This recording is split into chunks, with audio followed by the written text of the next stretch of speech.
And I put up the sign. Yeah, he's gonna turn off the volume. Okay.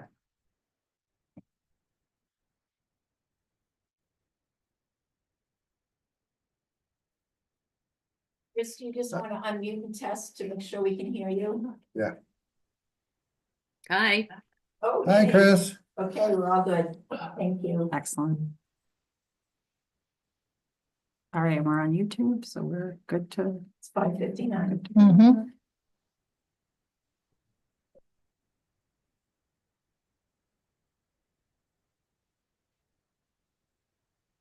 Are you good in there? I'm good. And so when we exit for executive session, we're gonna turn off the lights. Yeah. And Kristen will. There'll be share still her a green screen. light, it's just a power. That's fine. Right, but we're not gonna have the We're gonna meeting in here move anyway, on. so even if they pick something up, they'll pick up silence. Okay. Or they'll pick up somebody yakking in the back. All right, And I'm gonna leave my laptop on. I'm gonna share a message on the screen that says we're an exec and. Message that. We'll be back. It's right there. Oh, he's got it too? Oh, Yeah, It there, doesn't work. you're the best. but it, yeah, All right, are we ready? I got 6. Ready? Roger, you ready? Yeah.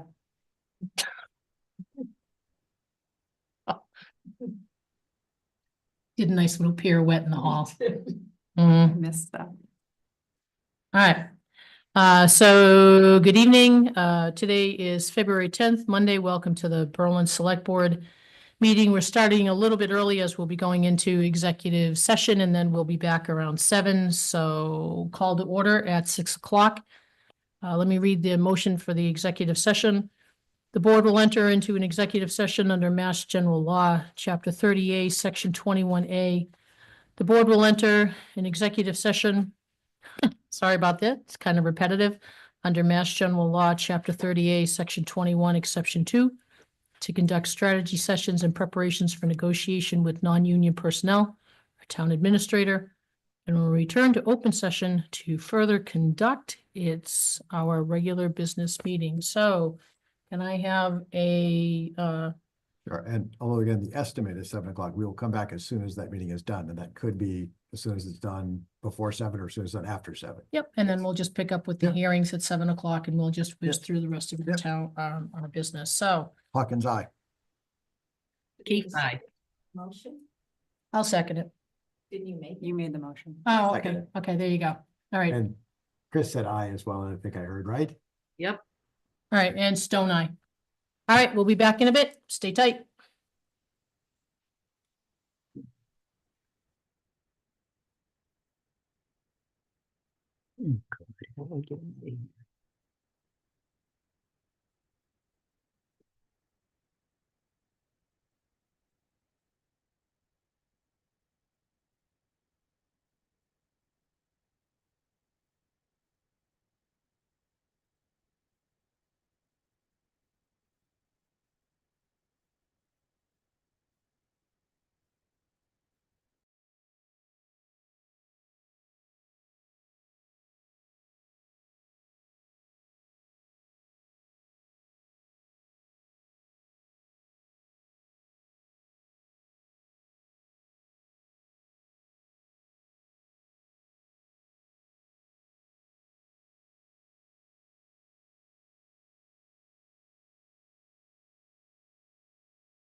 You look, I bought my own cough drops, so I didn't deplete your stash.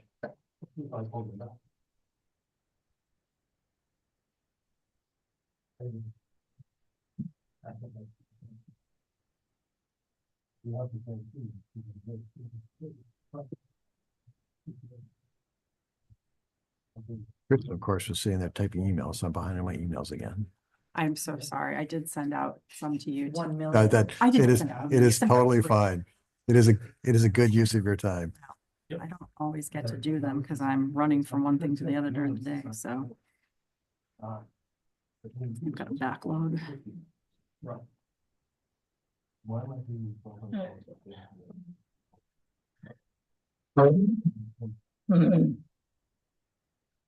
Apologies to anyone who's on the phone, and I just like blew their ears out.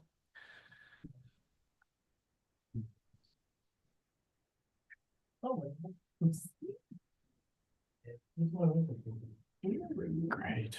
All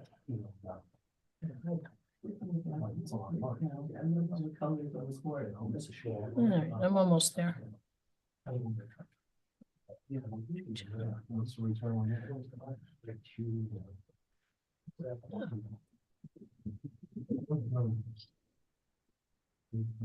Ready, you ready? You ready? Yeah. All right, Roger, you ready? All right, so thank you for the pause and the time that we had. We are back. Oh, I want to open up the session and say that oh, wait a minute, let me read this one. Open public sessions are subject to being recorded. Your voice and image will be forever and ever on the YouTube. All right, so we are back. It is 6:57. The minutes are not there, correct? Correct. We will skip those until next meeting. General public comment? All right, we got nothing from the back, so hey, 7 o'clock, come on down. Someone's gonna need an extra chair. So Fire Mike, Police Eric, and Highway Fred.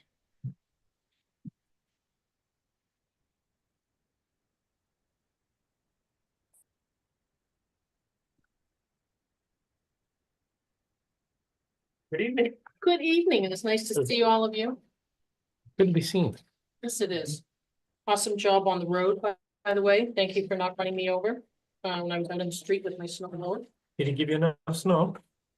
Hmm? Did he give you enough snow? He did. He waited. I waved him by and he was kind enough to wait until I backed up and then he pushed it all back in my driveway. So, you know, appreciate that. Yeah. All right. So whichever gentleman would like to go first, I am fine with that. Is Kristen promoted to panelist? Yes. Yep. She's promoted. Okay, good. All right. Rock, paper, scissors. I'll go first. Okay, so we finally got all the tree assessments done, got the trees tagged and held the tree hearing for it. If I remember, it was 183 trees, I Oh. think total. We had one, the only one that was in question was on Carter Street. We had an arborist come out and look at it and he too deemed it was unsafe. So we're gonna be, wow. It's on our list to remove, but I reached out to National Grid to see if that's something they would be willing to bear the cost of because it's just surrounded by their wires. I don't know why they didn't put it on their last go round. But I think it was because it's not a transmission line, it's just a regular town line. So we had two of the plows we had set up, one to put on the white truck. Whereas the one that we had that came with that was an 8-footer. And it's just too small for what we do on the street, so we outfitted a 9.5 foot. Just our usual equipment repairs. I did attend the MassDOT meeting regarding the Chapin Road, Marlboro Road, Gates Pond Road intersection about making it an always stop. It is part of their list, so we were picked as a candidate for it. But now there's a whole bunch of other studies they're gonna do. They're gonna have a traffic study done and all the work is done on their dime. So when and if it does come time and they do want to convert it, they're gonna supply the materials as well. We just had to select whether or not we want a regular stop sign or the flashing stop signs. So there's still another meeting to go for that. And supply any information, that they come. So hopefully that will happen eventually. I just don't know when it will. So the debris that was dumped on Route 62 was actually a local guy. His dump truck gate opened up when he hit the bump at Coburn Road. And from there, he just started laying all kinds of earth material in spots all the way up 62 over the railroad tracks, right at morning rush hour. But it cleaned up fairly quick. I think it was minor traffic interruption up at Five Corners. And just our general Santa repairs. We had if I remember, there was a bearing on Jim's truck. It was just an idler bearing that carried the chain around. He discovered that one was blown. And I think there was another one I had listed for a breakdown.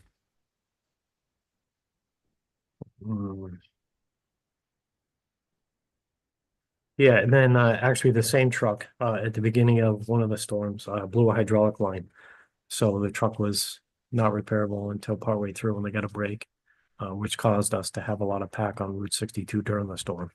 But once that was repaired, we were able to get it back out because that truck didn't have any material spreading on it for that storm, or for the majority of the storm. And then that got fixed eventually. AHU, which is the air handler that services the police and fire department. That's been an ongoing thing. Sometimes it would get heat, sometimes it wouldn't get much. Ken had found a coil that was kind of plugged up. Got that opened up enough that it started passing air through.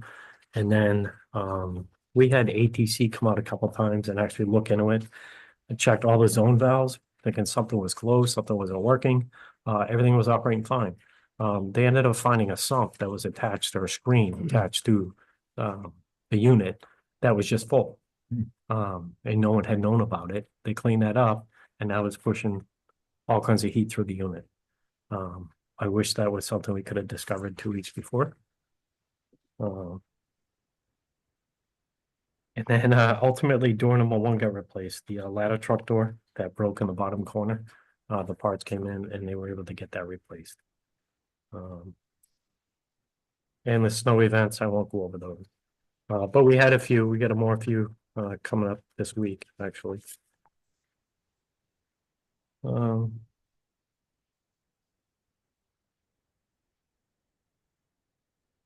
Yeah, that's pretty much what we had here. You had roof leak at 1870 down hall. Yeah, there was well, Ken had found, well, Sandra reported it. Mhm. And it was where there were 2 pieces of slate that weren't actually butt up together. Had started leaking, and Ken had noticed it from inside when he went in, and he was able to seal that up.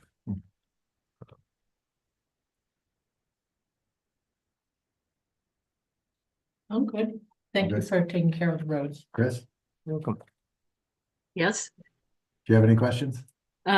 well, I figured out, one of the reports said, OOS. I figured that was out of service. Yes, And AHU, you answered what that was, air handler. yes. So now I'm all set. I got nothing for you. I'm saving for those 2.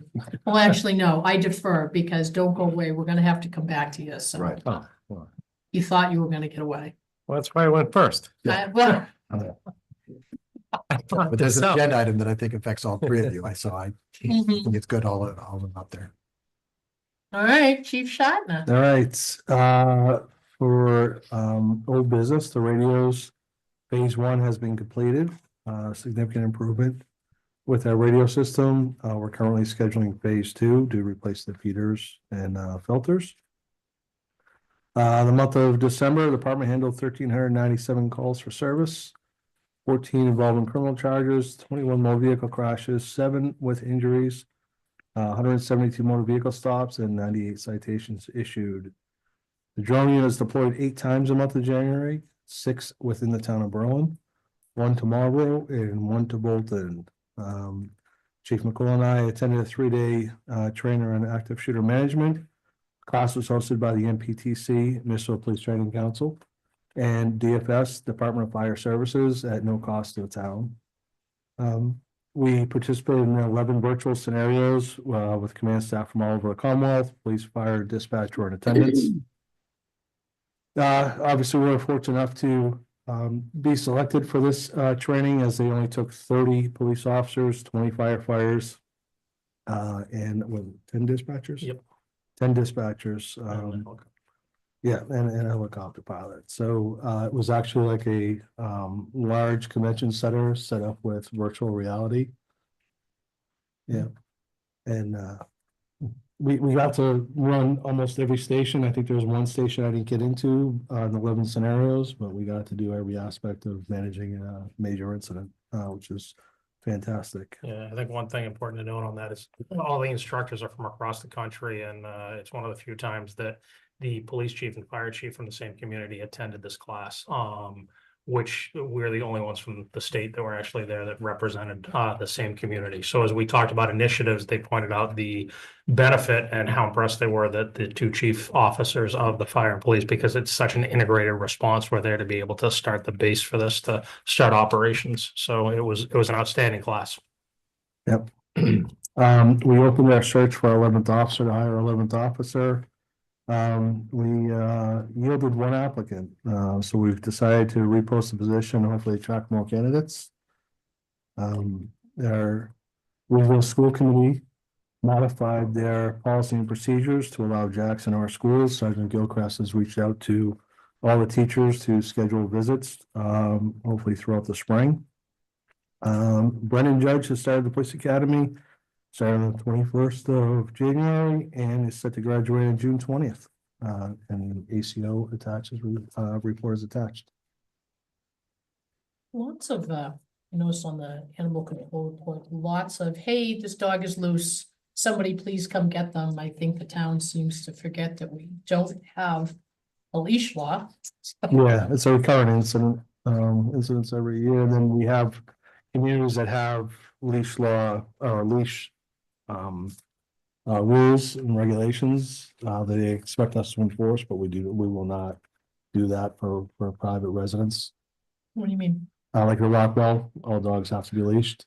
That is not our issue. That's a management issue. So we do get quite a few calls on that as well. Oh, no kidding. Yeah, So would that hold true for either like the over 55 community? Yeah. I don't know what they yeah, have. yeah. If the association has bylaws, we have no jurisdiction over their bylaws. Nor do we have any enforcement over their bylaws. Any questions for Mr. Uh, Patton? No. Chris, any questions for Eric? No, All right, Fire Mike. All right. Well, month of January, we saw 78 responses, which continues just to see an increase of what we've had over the year before. Run-of-the-mill calls that we've had, we had 2 fires, a bunch of EMS calls, and motor vehicle accidents, which seem to be the highlight of the month. Fire prevention activity remains steady. It's about the normal amount that we see this time of year as they start to pick up as the beginning of the year comes. January saw a steady call volume with several simultaneous calls that came in. We did have quite a few calls that came in where we were out on one call and a second call came in or a third call came in. So that did happen a few times. Some of them are weather related. I thought it was important to note we did experience a brush fire that required mutual aid response, which is a very rare occurrence this time of year. We still remain in a drought with little snowpack, and as a matter of fact, we just moved last week into a critical drought level in this part of the state. So we still it'll be interesting to see how this unfolds in the springtime, just because the snowpack is very light right now. I know people don't want snow, but unfortunately without the snow and the dry conditions, as we get further into the burn season with the open burn, I may have to restrict that depending on what we have for snow coverage. So we've seen an increase in the slip and fall injuries as a result of the ice and cold conditions. So I just want to remind people, be aware of your surroundings and that black ice does exist, especially on the roadways and the pavements. January training for the department consisted of ice water rescue training that was done up at Gates Pond, and all members of the department were in the water in ice rescue suits doing different evolutions and trying to experience the ice breaking so that they would know what that felt like. EMS training was conducted on mandatory reporting measures and recertification topics for our upcoming classes. This is the time of year that we have to do our recertification. The entire department completed the mandatory ethics training through the state online program, so everybody's up to date on that. Chief Shartner mentioned the training that we were in. I also had one of my members that took what we call a tech rescue class through the state on water rescue operations. So that was able to be brought back and taught to the members of the department. January, we had 20 open shifts that were unfilled. The majority did occur at night, but that's reduced the number considerably. I think that's the lowest that I've had since I started here. And February, which would go in the February report, but I'll just mention it now, is we switched to 24-hour shift with our full-time firefighters. And I think just about every shift is filled this month. So it kind of accomplished what I was hoping, was to have that experienced person that was on duty that would encourage somebody else that may be a little bit more nervous working by themselves, would have somebody with some experience there. So just highlighting again the home safety check program that we have that's available to anybody in town, along with our passenger seat program, our child passenger seat program. We are seeing an increase with people reaching out on the safety checks of the houses and stuff, which is always good. Aspect continues the renovation project on the second floor. The building permit was approved and electrical and plumbing has begun their work. Carpentry has begun on the floors and getting the walls set. And there's a lot going on as we work at making this a successful project. So spending a lot of time just up there kind of going through things with them and kind of moving this along. So I think in the last week, there's been a lot of changes and momentum there with the kids and stuff. So that's gone well. Eric, I forgot to ask you, the drone seems to be in use a lot lately. How, is it on like a maintenance schedule? And I know that sounds like a silly question, like you use it 15 times, it has to go in, or is it just? No, it has been maintained. We did have like a couple rotor issues on one of them. I think it was like a $350 repair, but yeah, there other hours are logged on the machines, and I was actually quite surprised to see there was several hundred hours logged on them. But yeah, so they don't need regular maintenance is checking them and going over them, and you know, they were deployed 8 times, they're probably up 20 times. But more of that is just pulling them out, making sure they're operating and whatnot. But we did have an issue with our spotlights on the drone, and it actually burnt out one of the rotors. So we were working in tandem with Hudson. When we had our drone under there, they had a much bigger drone with a much better infrared camera, but their spotlight wasn't as good. So we put our spotlight up, but then it overheated our rotors on the drone. Even though the spotlight's made for the drone, who knows? It could have just been a fluke. But yeah. But yeah, the Officer Belville is in charge of them and goes through them every shift. He's got them on the desk and pulls them out and does what he has to do. Well, rather have them and obviously they're needed rather than, you know, somebody running up Mount Pisgah in the dark trying to find someone. You know, it's a lot easier to send them drones. It's a lot easier following him too. Yeah. Any questions for Fire Mike? Yeah, because you included the response time chart. Yes. Which is good, and that's for all of 2024. Yes, that's for the majority of the calls. It is missing for some reason in the report. I'm probably short about 100 calls that aren't in there that I'm not sure why the computer program is not getting them, but it shows basically our average EMS response time is about 16 minutes and 24 seconds, and the fire response time is 23 minutes and 38 seconds. And to be clear, the report is, that means the 90th percentile, that 90% of your calls were that or better, correct? Yes, I Right. believe that's what that's saying. So, and the reason why the fire response time is so much longer, if you will, than the EMS response time is because typically any call that comes in with the full-time staff, with the exception of probably a building fire or a car fire, the ambulance is the first one to leave. It's going to the car accidents. It's going to any of the rescue calls, even our carbon monoxide calls. We tend to send the ambulance first just to clear victims and stuff and make sure nobody's sick. So that truly is relating or relying on off-duty or call firefighters to drive to the station to take the engine and get it out the door.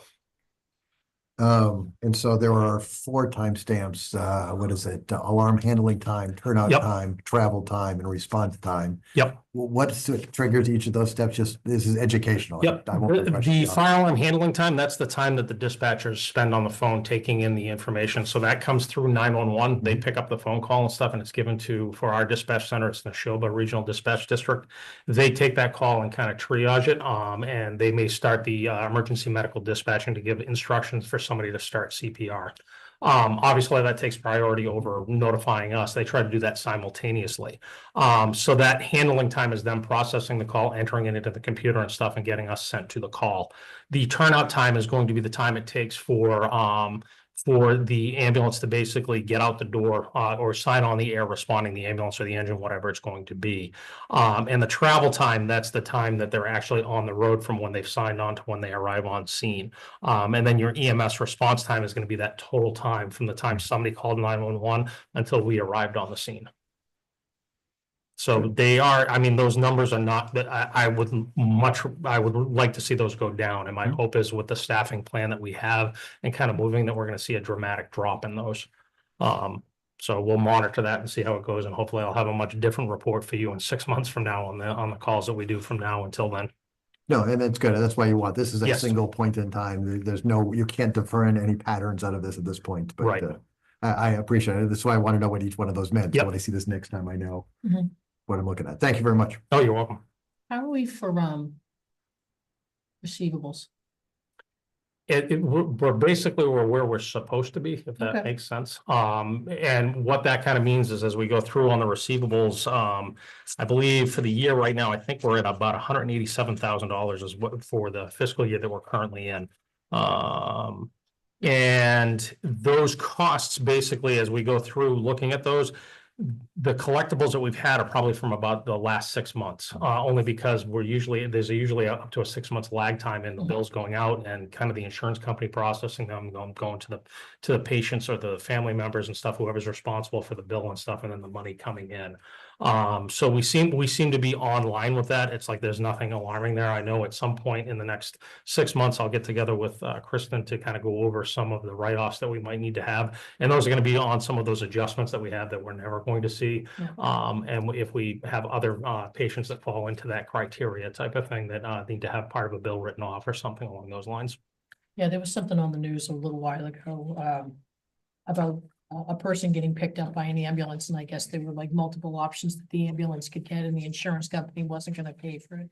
And they talked about that the person's only recourse was to go before the fire chief, not Mhm. you, but the fire chief, and see if you could get Yep. that bill. Okay. All right. Chris, do you have any questions for Fire Mike? I just want to know, where's the puppy? The puppy's at home. When I left, the puppy was asleep and I didn't want to take the option of waking her up and having her come here and be a little rambunctious. Because she'd be full of energy after a nap, right? Yes. If I may, Hey, Of course. of messy calls, you can define them as you want. What, do you have a sense of what percentage are on 495 versus the rest of town? Are there even a significant number of the messier stops for either police or fire? I'm trying in my head to do the round numbers on it, and we probably, I'd imagine we're probably out there once or twice a week. Yeah, I mean, I think this week, well, today we were out there earlier.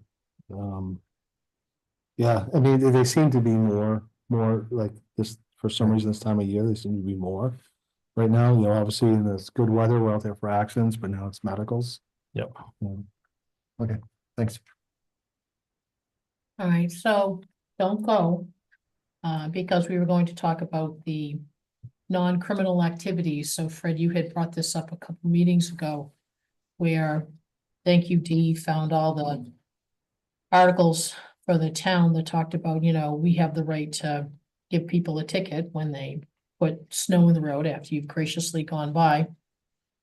But then we're talking about who should do it, you know, and Scott, you had brought up last time we met that you really didn't want Fred hopping out of the truck and handing out a ticket. So does it fall to you, Mr. Shartner, to be able to do that? Yeah, I mean, you know, we just had a situation last weekend and, you know, we obviously have the the habit of giving people verbals when we log it.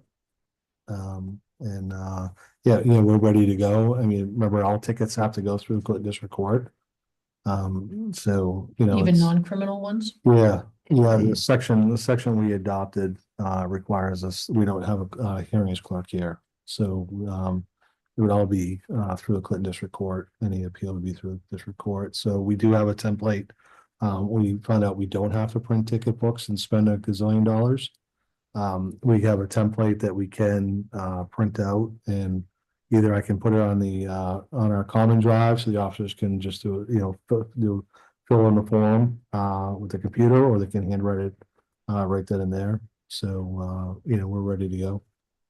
So then, let's say that Fred gives me a ticket because I get mad at him for plowing my driveway in and I throw it back out on the road. Yeah. So then he gives it to you, and then you would come up and give me the ticket, and then I'd say Yeah. no, and then you need to go to court. We'll issue the bylaw violation, and if they ought to appeal it, it goes to the court. Scott, I know that you were the one who had more questions on this. No, than I did. more is like I thought I think police officers are better prepared to deal with someone who might be confrontational, and I'd rather our highway department staff be plowing, taking care of the road and not stopping to do it. I expect there'll be a cooperation between the two departments. Your guys will have, grab their cell phone out and take a picture of the snow in the road. So there's the evidence to back it up that could be time stamped And that's what I've done. yeah, right. I've actually got 4 that I didn't send out today. Yeah, and that, I think you're gonna use the judgment you've been using. Is it the first time as a warning and you tried to? Yeah, when it do comes to us, we have a but- formal logging procedure where we can do, a history of the residents. One of the issues we have is, they say, Fred's landscaping plows my driveway. Right. Well, we have to issue a citation to the operator. And if we can't get a hold of Fred's landscaping that has 62 trucks on the road, Right, to find out who that operator was, then we have to find their information and then issue a citation. So, I mean, it's just like that, and we just keep an eye on it for the next go around. So, So when do we want to start this? Do we want to start this with yesterday's storm going forward? Because I think if we go backward any further, people are gonna Yeah. be like, what? yeah, I mean, I think especially if you've already been doing some warnings, but I think, yeah, I would not backdate it much more than that. And I had another thought that's gone. It'll come back to me before we're done. Got lonely and left? Yeah, Yeah, okay. I have a question for the chief.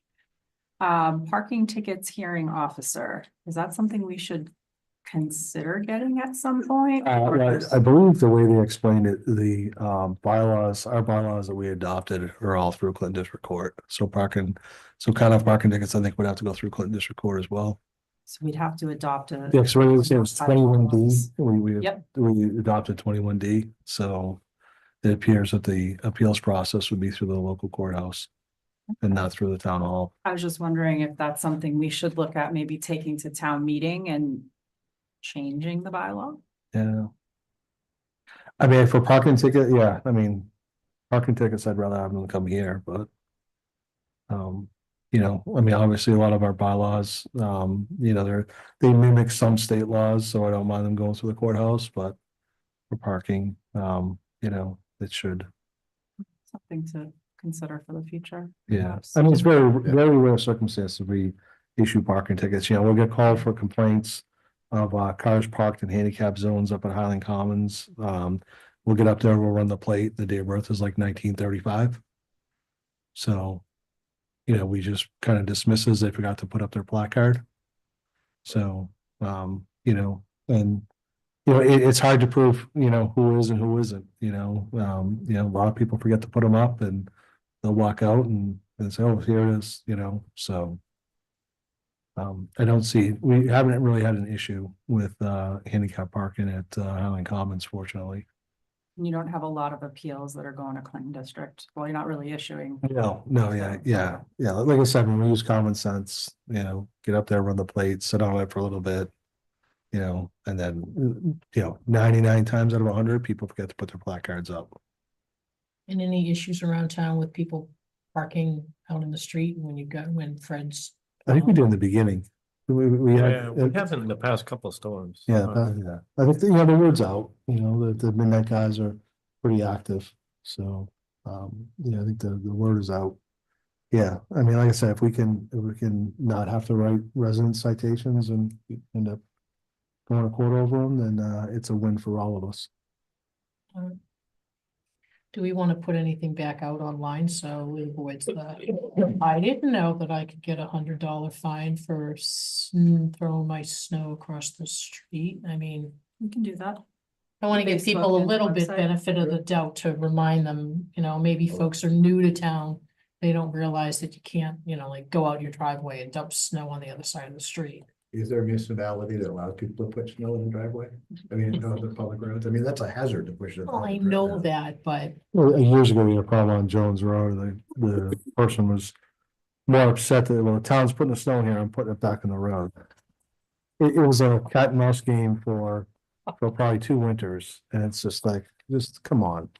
Right. Like, this is not. wow, okay. All right, Yeah, it wouldn't hurt to put that back out. just as a gentle reminder, especially where, there's 2 storms coming in this week or Oh, 3. right. Well, it could also be like, the select board now has formally authorized the police to write tickets on this matter, and so you might thought you used to be able to get away with it, but now there are tickets that can be written. And question for you, Right so on the select board, not the police. you write me a ticket, I say, and I don't pay the ticket. What happens with that like $100 fine? Well, I just got 2 dismissals today from the clerk's office on those. So, as it going, we go to small claims and clerk makes a decision. So if you didn't get a dismissal and they said, yeah, she was bad, It'd be court ordered to pay. really? Yeah. Okay. All right. I just want people to know. Yep. That you just can't blow it off. All right, are you good? I'm good. Chris, are you good? I'm good. We don't need to take a vote on anything, do we? Nope. Okay. All right. Tom, I think. Actually, do we need to vote? Because it does say discuss and vote on the authorization to amend to allow fines to be for non-criminal for the police. And so that sounds like we should have a vote on We that. didn't amend The anything. Oh, police have already been. Okay, already, voted, so okay, if we yeah, don't okay. change it. Yeah, because I know that the Richard Hanks does issue citations for dumpsters and whatnot. Right. He'll do billing inspector ones. Okay, So. But um, specifically for the snow. the Yeah, police yeah, have. yeah, but this end, obviously, it would be us. okay, Okay, cool. Good, All right, good luck, stay safe. Thank you. thank you. Thank all you. three. Nice to see you. Thank you for keeping me up with your shoes, Fred, keeping you awake. I like it. Hey, someone has to, right? Great. He runs in those so people can see him. Who are you kidding? You make me go faster. They won't miss you at night in those. Hopefully not. That's what I did. All right, scooting down. Kristen, you're up. Okay, budget is ongoing, continuing to meet with department heads, boards and committees to discuss their budget requests. As we talked about the last meeting, I've dropped a very preliminary budget that includes a number of assumptions on the revenue side. This current version includes all requests submitted by departments, boards, and committees, as well as the preliminary budgets from the schools, both Assabet and Berlin-Boylston. I've also started making recommendations on the budget requests to present to Select Board and FinCom at upcoming meetings. Just another reminder, FinCom continues their review Wednesday, 7:30 p.m. We are streaming them on Zoom as well as YouTube.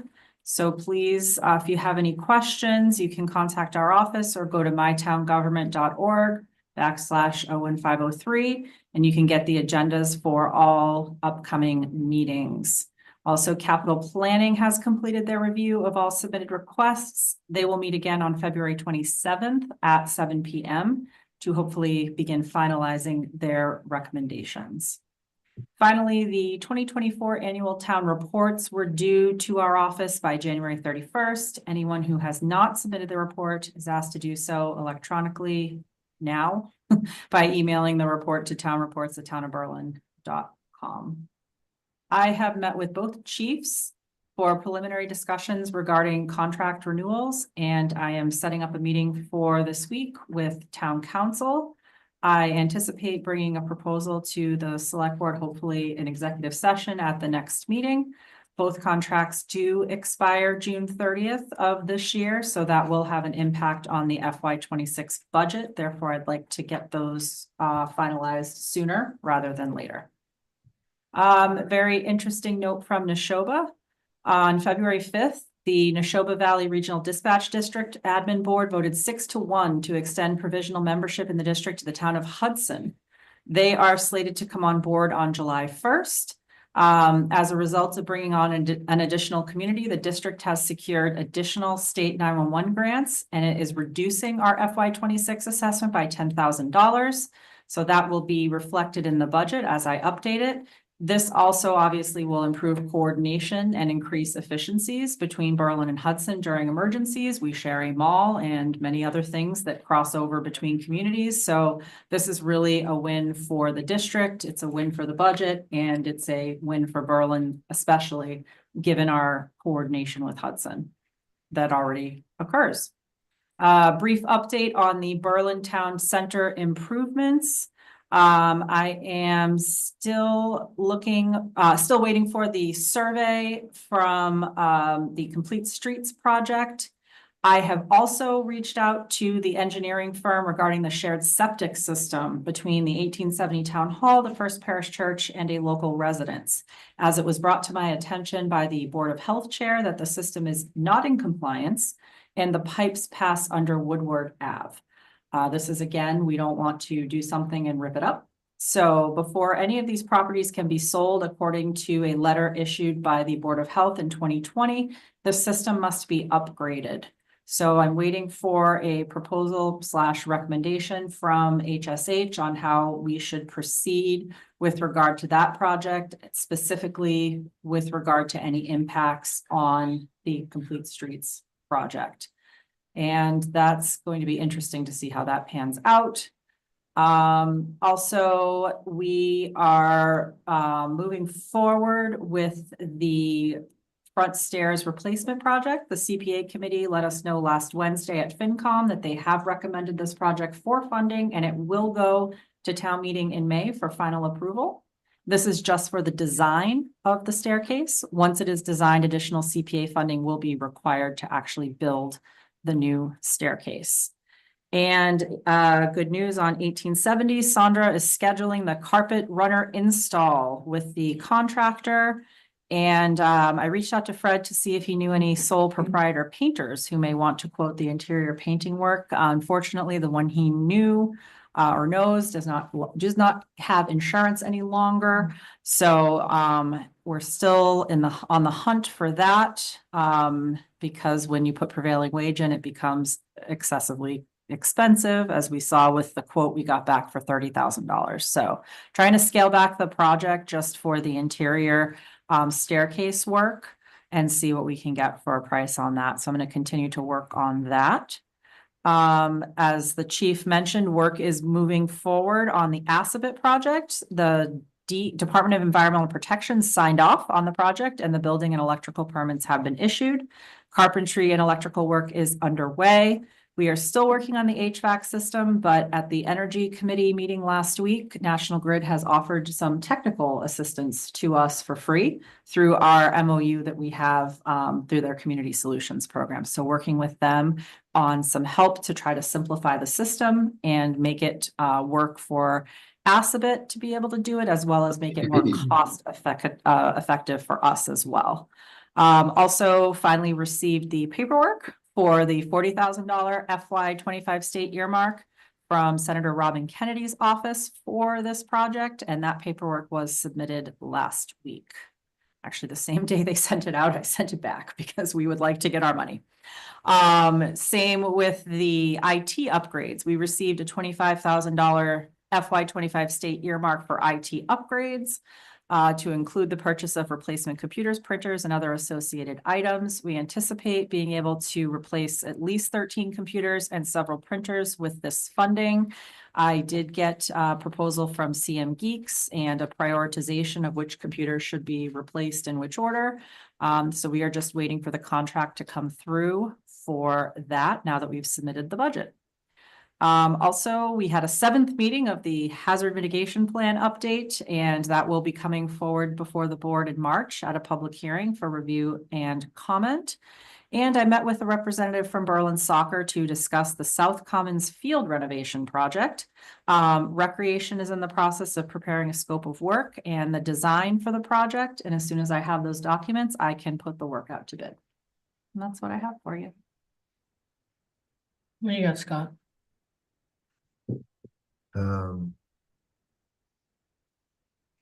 You go first since my notes are failing me at the moment. Chris, do you have any questions? Yeah. Where can we see the budget info that you have?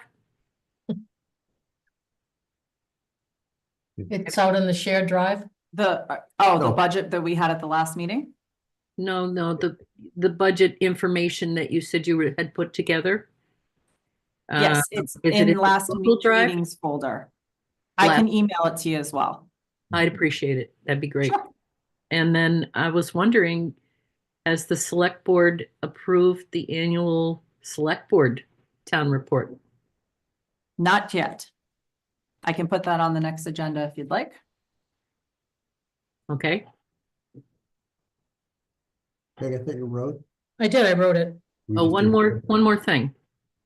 Yep. Does that make 8 towns for Neshoba Valley? Yes, it does. Okay, great. And there is also interest from Marlboro, which is a big topic. They have some funding and a site to build a station in Marlboro, which would bring us a lot closer than Devon's. And that is a station that is basically they're having a ton of building issues with. They put the Department of Fire Service in there and took up a fair amount of space that Neshoba was using. So they are maxed out on space. But obviously that's a city that requires a lot of future conversation. There's a feasibility study that's underway with State 911. And then breaking news on this, Sterling has approached the district potentially about joining. And the reason there's so much interest is State 911 is pushing communities to join existing districts. They don't want to keep creating 2 city and town mini districts. They really want to create broader ones. So I believe at some point it is going to become necessary for us to take on a city as part of the district. And I think it would make sense to select the right city in terms of geography and nature of calls. And that just may be Marlboro, but that is being discussed at the operations committee level with the chiefs. And we're looking at the feasibility study. There's a draft that's come through. So. Is there any concern about the distance that everybody is from each other? The square footage or the whatever you call it, square miles? No, I think Hudson and Marlboro would fit quite nicely within the existing district. They're kind of holes that are sort of in the existing district. Sterling is new, so there really hasn't been any discussion about that, and they haven't submitted a formal letter to the district yet requesting consideration for joining. Okay. One of the towns did vote against it. Do you know what their argument was about voting against it? Yes, it was the interim town administrator of Lancaster, and he wanted to reapportion costs differently. Right now, the way the district works is everybody pays the same. And we did say that that was something that we could revisit, but with Hudson in terms of call volume was the same as Lunenburg that's already in the district. And when you looked at splitting it by population, call volume, or a hybrid of the two, everybody was like completely across the board. So just for example, if we went by population, Berlin will be 85,000 for their assessment. If we go by call volume, we're 209. And if you go by a hybrid of the two, we are 149. So it's kind of trying to figure out what would be a proper assessment, and the existing communities, the other ones wanted to keep it the way that it is for right now. But especially if Marlboro were to come in, that would have to be a broader I conversation. just want to make sure there wasn't sort of a structural problem with getting bigger. It was more about just how costs are allocated. Okay, that's Exactly. fine. But votes are also allocated equally as well because of that, which they have found the governance structure works well that way. So. And then Go ahead, I because wanna- I have more. Go ahead. this is much a note as it is sort of, but it's about the budget, so I figured I'd put it here. Um, there is a difference in how the town puts together our budget versus how the schools put together our budget. And that in some respects, the budget that is the requested budget really is requested at zero changes, where there's supplemental budgets, which we might add to that number if we felt there was stuff available. Yep. Where the schools sort of start with everything we would like, potentially come down from that. Yes. And so although I'm still dismayed at how much the schools have asked for, the fact that for the half the budget that is the town, we're looking at a $300,000, $380,000 increase. And for the half that's the schools are looking at a $4.4 million increase. That is artificially larger than it might normally be because of the way we approach budgeting differently. I still think we're very far apart. I think the schools have to come down a lot, but that, and I might still find ways to cut from the town, but just our philosophies about how to approach the first budget is just different. I think that's a really good point. It's one that I've expressed at FinCom as we've started taking a look at the budget, and I believe here as well at the last meeting when we looked at it, but you know, it is very preliminary. They've already said that capital will for sure come down because they're putting everything into a 10-year plan. So it's good to note. So, on the budget, the last dated one is 1/29. Is that the most current one? That's out on the drive? Let's see. Is that the one from the 210, not 210, the one? is It the says, yeah, budget 127 draft. meeting? Must be. It says budget draft 1/29. I just want to make sure that I'm looking at the right one. Well, let me just check. And then, speaking of dates, to anyone watching, BBRSD will be presenting their budget this coming Wednesday. And then Assabet will show up the week after, correct? So tune in, come visit, watch, which rolls into my next question of where are we on the status of our page? Because I'm watching residents drive the narrative on budget discussions, which I am grateful that people are out there, but I am also concerned that they may not have a complete picture. So again, I don't want neighbor versus neighbor like we had last year with this, and would rather have us present what we have for information. So is the page ready to go? It is, so it's been updated with the things that we needed to update that we pointed out at the last meeting. And the one reason I haven't let it go yet was because there were a few emails that came in asking for additional updates to it. I assume we can make those as we go along, Yeah. but we corrected the immediate request, so we can publicize and get that information out about the budget Yeah. page. Yeah, I mean, and I would even just put out there that this is a work in process Mhm. page, it- so that, It's a living document page, and so you could look at it on Monday and it could be different on Wednesday because the select board meeting met on Monday and our document got updated. Or the FinCom met on Wednesday and it got updated on Friday. correct. And so yes, it is designed to be a living document page and not something that is static. But there is a button on the homepage. It is now in the middle. Yeah. FY 26 budget overview. They couldn't make it a different color. We tried that, That's but fine. they did update the documents, including if you look, there's the budget requests, the FY 26 budget requests as of February 3rd, 2025, which was the last time that it went to, I believe, the FinCom. Yeah, that was the last time I updated it before it went to the FinCom. So that is up there PDF'd, and it Mhm. shows all of the requests from every department to date.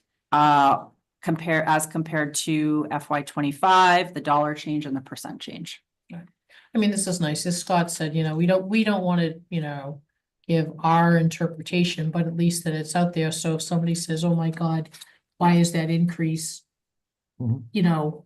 85%, we can say, well, if you look at the numbers, it's a small math, so it's 85%, or something was brought forward, so we can have that information out there. But no, this is nice to have everything out so that when questions start and hopefully people come to FinCom or they come to us, we can point right back to the page of the truth.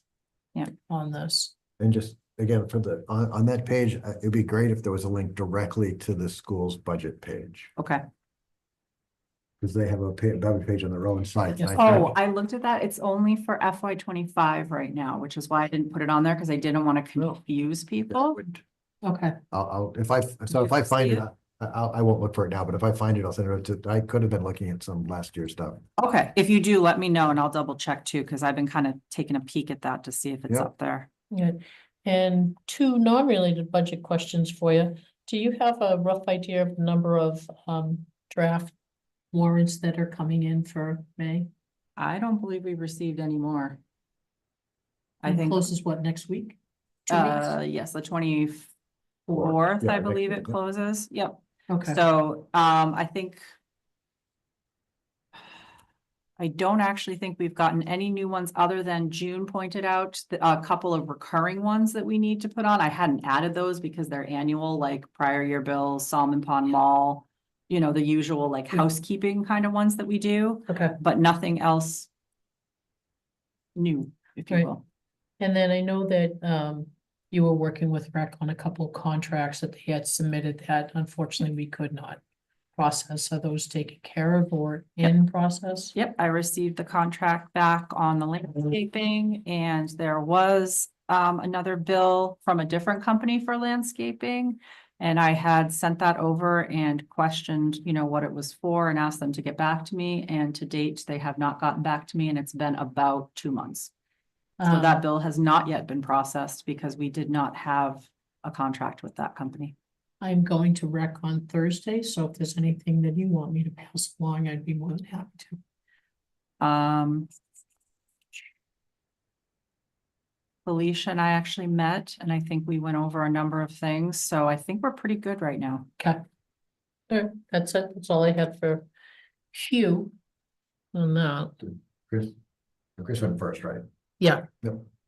All right, so scooting down into old business. Again, this is just a continuing one on, oh, we should have asked Fred while he was here about Old Highway.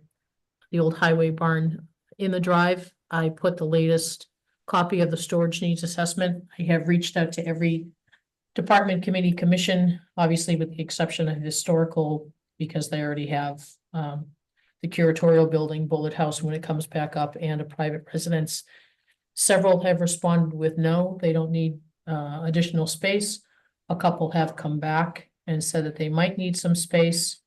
Couple have come back, said we might need a couple cabinets, to which I'm thinking, has anybody looked at the cabinets in 218 and maybe clean them out before we go and try and do stuff? There are a number of committees, commissions, departments that have not responded. I will reach out to them one more time, but I do not chase, therefore your lack of input to me equates to acceptance, so therefore you don't need any storage. But we should have I should have the update completed by our next meeting. So there's really not a lot that people are coming back saying that they need space. I know Concom is asking for space, like for their equipment that they use to brush cut and stuff like that, and of course there's maybe a misconception, I don't know, that they can just use town stuff. But that's something that we'll have to talk to Fred about. I know that private residents can't say, hey, can I borrow your chainsaw? But I don't know if it's a town committee, can you say, hey, Fred, can I borrow your chainsaw to go cut a branch down? I don't know. It's not okay. something that needs to be discussed. It depends if they have the legal authority to do it on their land and it's a town if it's a town Well, it- committee member they're covered under our insurance, even as an appointed official, but I would make sure that it's okay with Fred, Yeah. you know, fire And chief. they asked, and I didn't give Okay. a response. I told them that honestly, I didn't know. So that's later to be discussed. I've got, as I said, I'm meeting with Rec on Thursday. I have a feeling that they're gonna be the biggest ones that will say we have and we need, but I've made it clear to everyone that I've spoken with that we are under no obligation to house their stuff, that this is truly just to answer the question of, oh my God, we need space. We don't know who the we are, nor do we know how much space that they need. So it's just fact gathering at this point. So keep updating. on Right, that. at the last meeting, we did talk about the old highway barn and my desire to have it torn down. Yeah, Chris wasn't at that meeting, and so I'd be interested in hearing Chris's sort of thoughts about the potential use and others for that building. And to be fair, Chris, I think I'm going after almost every town building and say it should be torn down or sold. I haven't decided on this building yet, because maybe we still need it for police, fire and staff, but that I can be wanting to reduce the fleet, so to speak. So are you asking me?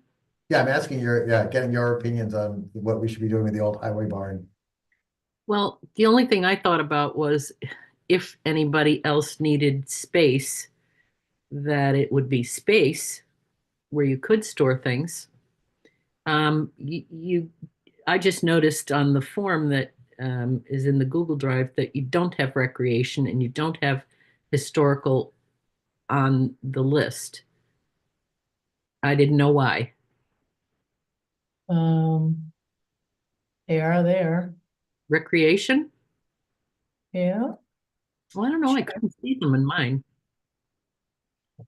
But it seems like I'm always hearing that people from recreation have things at home. They shouldn't have anything at home. You know, it should be stored somewhere on town property.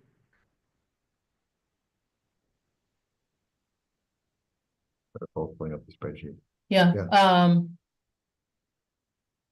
So Chris, you said what ones weren't there? Recreation, Recreation and which is just historical. called rec near the end. Yeah, rec is there. It's I called think the rec. last Historical. one I can see is it's not rec, it's something else. And I was trying to get my cursor to move it over, but couldn't. No, they're all there. Historical, personnel, planning, rec, ZBA, BOS, traffic safety. Everyone is listed on that sheet. Okay, well, good. And you All right. haven't heard from recreation then about anything in particular? I'm meeting with them Thursday. Okay, that's what I thought you said. Okay. All right, I'll keep you updated. All right, We'll see what happens. Yeah, crap, that was one thing that we should have asked Fred while he was here. I saw the email that went through about all the cars and stuff that were parked around the building. Yeah. so storage is the only thing I thought of for that building. The old town barn. Yeah. And because it doesn't have water or septic, so that's about all it probably could ever be used for. Right. And because it sort of needed doors and roofs, I go back to if we tore it down, we could build either there or somewhere else in town, a building sort of designed specifically for storage. Buy 2 storage crates. Well, yeah, storage Yeah. crates for stuff that size, but Correct. if we needed something bigger. Also potentially just looking at, highway has a lot of vehicles, although it was nice to see that the old sweeper that's sitting there that was apparently replaced decades ago, we can actually get rid of. Yes. Good, yes. And I think we'll find more of that as we dig. So what do we do about those cars that are parked there? I mean, that's kind of like a gentleman's agreement. Yeah, it Hard to have nice things. Laws make it difficult. If you start doing gentlemen's agreements and someone Yeah. then their car got damaged there and sued the town because it's on town property. correct. My initial reaction to that is they should not be there, unfortunately, because of exactly the reasons that you just outlined. I'd be fine even if there was something light on paper that we didn't run by the lawyers, but at least said on it, this acknowledged the town could kick you out at no notice and we had better use for it. That any damage happened is at your own risk. All the vehicles there are at own risk. Sort of stuff, even at something simple, I think. Kind of like the back of a parking stub when you valet. Yeah. Yeah. So the fact of are the signs on some doors we walk the place, or the signs we had outside the ice sky skating rink to say you're here at your own risk. Sort of stuff that just. I think the question too, that could come up is, and I don't know how long that Right. agreement has been in place. But, technically with that being public space, you could have another company ask why they're not allowed to store Yep. cars there. Yeah. So you get into that as well, where that equity issue comes into play with it being public All right. funded space, so. I can certainly get a little more information on that. We could put it on the agenda for the next meeting. Yeah, or if you, I don't feel. Yeah, feel I pressure think, on it. yeah, I don't think it's like super critical on Fire Hill to die on, but it's just something that. If Fred is approached again by the garage to say, hey, we have this giant camper. Right. That we need to put there, the answer unfortunately is no. Right. So yeah, that's a not to go after anytime soon, Kristen. Yes. There's far more important things to take care of. Okay. All right. Blip, blip, blip, blip. And so if we were gonna try to start tearing down that building, what is a process to have sort of good discussions if that's the right direction to go, finding the money for it, et cetera? I think that you started with capital, Right. bringing in, having a joint meeting with capital on the rescue barn and the old fire station. That would be a great place to start. And especially where they haven't made decisions for capital for FY 26, it is possible. And you'd have to Mm. see because they are obviously are already past their deadlines, but you could have that conversation with them. I don't need things that happen. I just want to make sure we just don't have a casual conversation what to do with the building and it's another 5 years before we go back to talking about it again. I think it might be something we look at for, having the right timeline for a fall town meeting if we wanted to tear it down and looking at, I don't know, free cash or CPA or something for it. Mhm.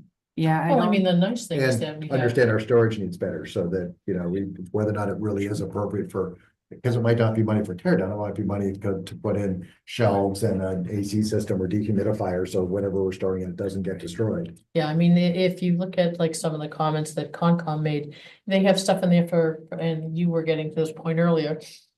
That they have this many bags for Earth Day, but then after Earth Day, they have this many bags, they have these many poles for birdhouses.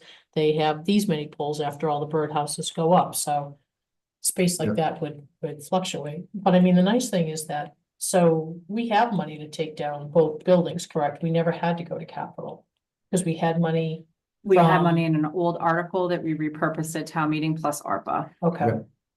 So, but in this case, it would have to be, I really Right. think, free cash. I Yeah. Yeah. don't know that fits under anything CPA related. You could do a stretch that if it was Mm. turned into a parking spot for the rail trail, you could almost call it public recreation and conservation stuff, but you would have to have a rail trail there, you'd have to make Yeah. sure the land is going to that, and that might add too many sort of pieces.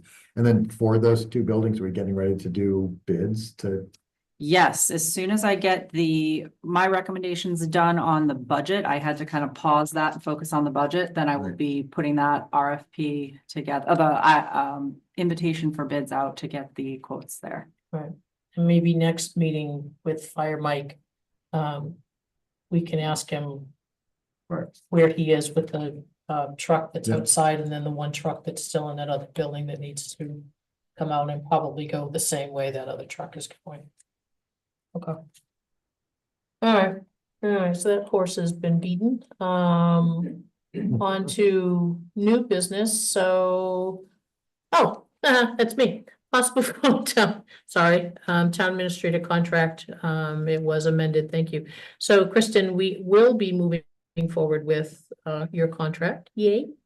The select board will be meeting again in executive session in our next meeting, the 24th. That Dee will graciously set us up with an executive session link. I appreciate that. And then we'll hammer out the details. The one thing that we want to ask you for your goals. I know you updated them once. Could you update them again? Yep, And could I have them by the 19th? absolutely. And I think that was it. Is that it? that was it for her, yeah. Yep, okay. Yeah, the three of us are still working out where we're at on that. But want to be clear that we're Moving forward. moving forward with a contract. The delay is not whether or not to have a contract. The day is some of the requests you've made and where we at for responding. Yeah. All right, application for a one-day special pouring license submitted for the wine cellars for 19 Cata.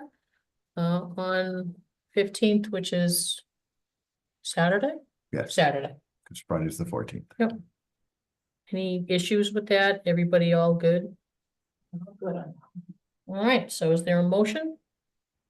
Motion to need one? approve. Yes. Second, All right, all those in favor? aye. Aye. Aye. All right, consideration of a change of officers application submitted by Interstate Theaters Corporation, 591 Donald Lynch Boulevard. All good? Was that in Yes. Google Drive? Yep, Okay, They're removing two officers that resigned. They're not adding anything. It's all set. Just to repeat so everyone could hear, they're removing two officers that have resigned. They're not adding any new officers at this time. There a motion? motion so to moved. approve. or second, All right, all those in favor? aye. Aye. All right, next up, rental 1870 request for rental waiver. So there was an email that had come to the board on, hold please. February 3rd by a resident. She's interested in renting the hall. She holds sessions at 19 Carter for a fee. She would like to do it on a larger scale or bigger participation. Would like to do it at the building, but would like the fee waived. So I bring that to the board. Where she's asking my question to you is if the board would consider waiving the fee of the rental space. I am already donating my time, my talent, and would like to avoid having to pay the fee from my own pocket. So I'll open up the discussion. Question, Mhm. is this a one-time thing? Doesn't sound it. It doesn't sound it. If you read her email, it doesn't sound it. And how about, is it a group that is going to make money? It is a fundraiser from what we can tell. And I also want to point out, I did put a copy of the 1870 rental waiver, sorry, the 1870 contract in that says request by nonprofits to reduce or waive rental fees is allowed if the select board consider and approve it, but proof of nonprofit status may be required. This is a business, not a nonprofit. So it may very well be making money of some kind if it's a business. Yeah, I mean, I think for me, I would qualify it more as a hobby business. I don't think it's a full-time thing, but where I mean, I like the mission. I like what you're doing. I like that it's a town resident. But an event that charges money to people who attend, I just have a hard time waiving the fee for. Well, Yeah. and the same time too, is that I really hate setting precedents, and if we set this one to say. Yeah. And then somebody else comes up and says, hey, Scott didn't pay any money, so how come I have to pay money, you're blah, blah, blah, so. I would love to do But- right by the resident, but For me, here's the line, and maybe I think it takes a clarification of the person, their email talks about for a fee in their second sentence. mhm, And so that's part of the tribes. The last sentence says, that they accept donations for support of a cause they believe in. mhm. And if the event is free and they sort of pass a hat and the hat goes to a nonprofit, I would be more inclined to think of this as an event for the nonprofit. Because if you're not charging people, you're passing the hat, all the money raised goes to the nonprofit. Then it falls to me as, at least within the realm, the scope of the policy that says something for a nonprofit, we could lower or waive the fee. And so, but as it sits right now, I'm not inclined to do it, but I would give the person an opportunity to clarify that. And if they came back that there is no fee charge, they're not getting anything out of it, that all the money raised goes to the nonprofit of their choice. I would be open to putting this back on the agenda to discuss again.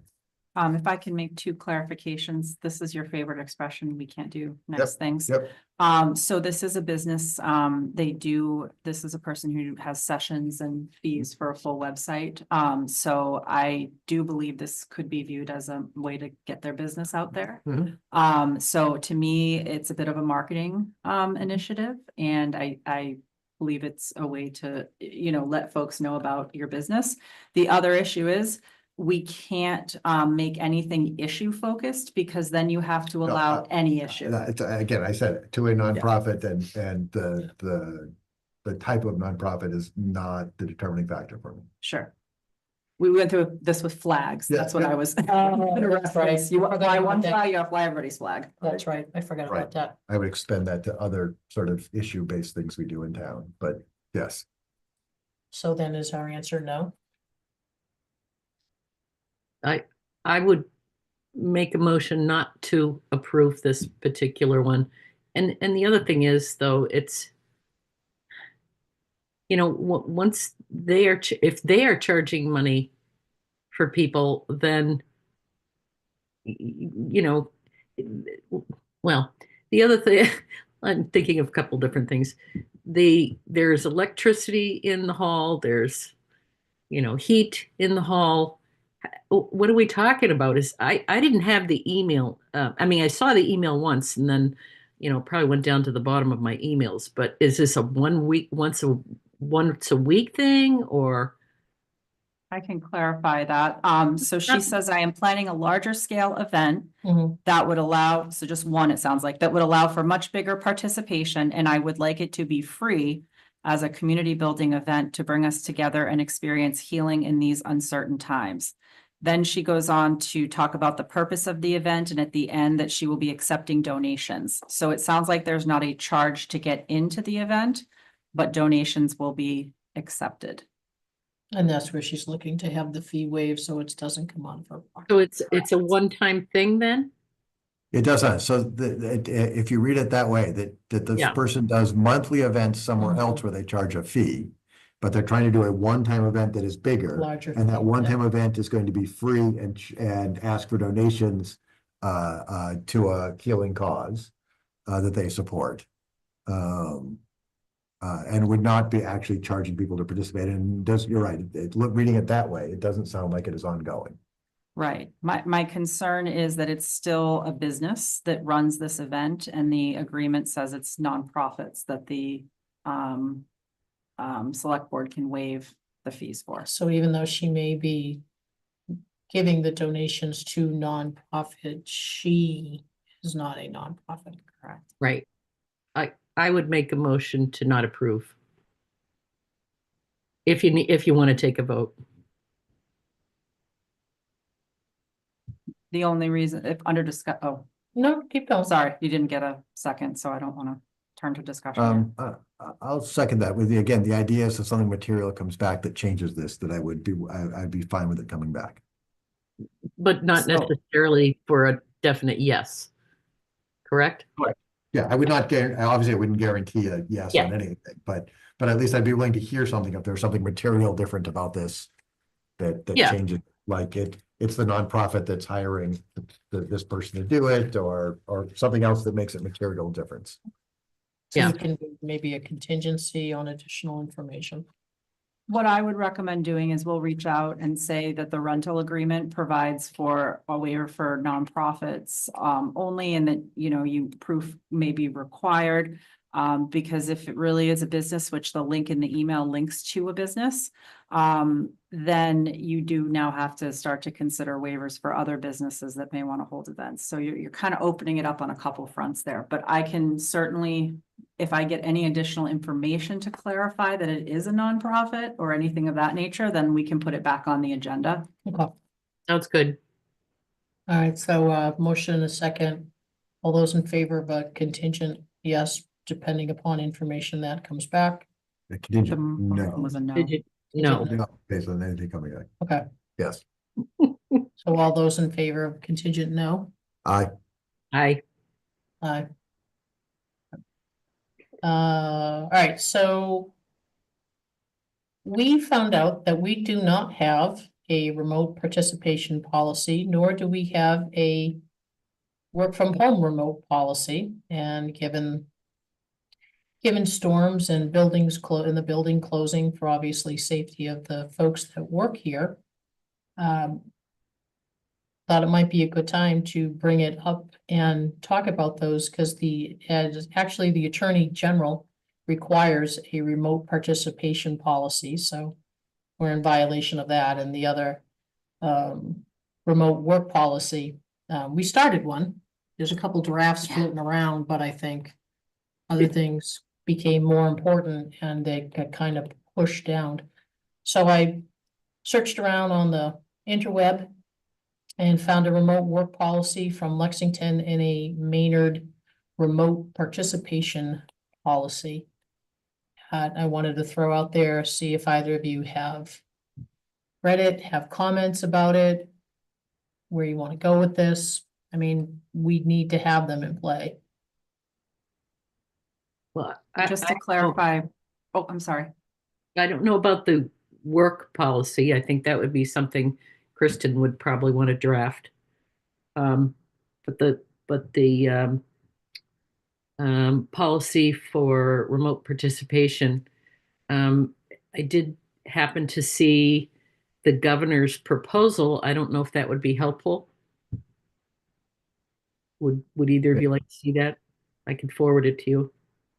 Yeah, I'd like to, because I think some of these policies are even outdated, even though they're not super Mhm. old, because remote participation at the state level has changed so much in the last 4 years. Right. Yeah. And I've been watching the MASC listserv, where all the different towns are giving feedback to MASC so that they know what to work towards. And it sounds like almost everybody who's responded on the listserv is interested in continuing with some kind of remote participation policy. You know, it has become handy in different ways for different towns.